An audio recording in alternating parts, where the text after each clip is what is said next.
পুনৰ বাল্য বিবাহৰ বিৰুদ্ধে অসম আৰক্ষীৰ অভিযান দেখিবলৈ পোৱা গৈছে। সমান্তৰালভাৱে ধুবুৰী জিলাৰ তামাৰ থানাৰ আৰক্ষীয়ে যোৱা নিশা যি অভিযান চলাইছিল আৰু এই অভিযানত 3জনকৈ বাল্য বিবাহৰ লগত জড়িত ব্যক্তিক আটক কৰিবলৈ সক্ষম হৈছে।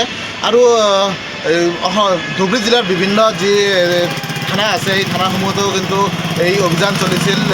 সমান্তৰালভাৱে যদি কোৱা যায় যে গোলগঞ্জ থানাত 10জনকৈ ব্যক্তিক আটক কৰিছে, গৌৰীপুৰ থানাত 13জনকৈ আটক কৰিছে, বিলেচিপাৰা থানাত 15জনকৈ আটক কৰিছে, ধুবুৰী সদৰ থানাত 17জনকৈ ব্যক্তিক আটক কৰিবলৈ সক্ষম হৈছে অসম আৰক্ষীয়ে।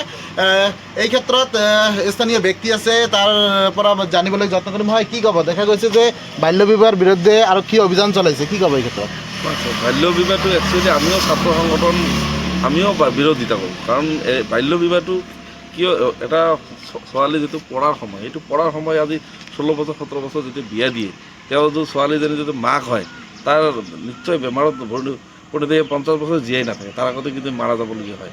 কাৰণ গতিকে এইটো এটা ভাল পদক্ষেপ ক'ব লাগিব। অসম চৰকাৰখনে যিটো পদক্ষেপ লৈছে এইটো আমাৰ গাঁৱৰ ৰাইজৰ আমি গাৰ্জিয়ানে ল'ব লাগে।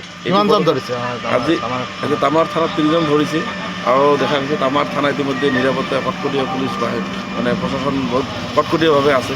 কিয়নো ইয়াৰ আগত যিটো আমাৰ ধৰাতে বাল্য বিবাহ ধৰাতে ইয়াত দেখা গৈছে কি হৈছিল, তেতিয়া মানে বহুত হুলস্থুল পৰিৱেশ সৃষ্টি হৈছিল, উত্তপ্ত সৃষ্টি হৈছিল। এই কাৰণত আজি প্ৰশাসন নিজে কটকটীয়াভাৱে নিজৰ মানে ব্যৱস্থাখিনি সিহঁতে কটকটীয়াভাৱে নিৰাপত্তা কৰিছে। ভাল এটা পদক্ষেপ। আমি অসম চৰকাৰৰ মানুহ ধন্যবাদ জনাম আপোনালোকৰ চেনেলৰ মাধ্যমে।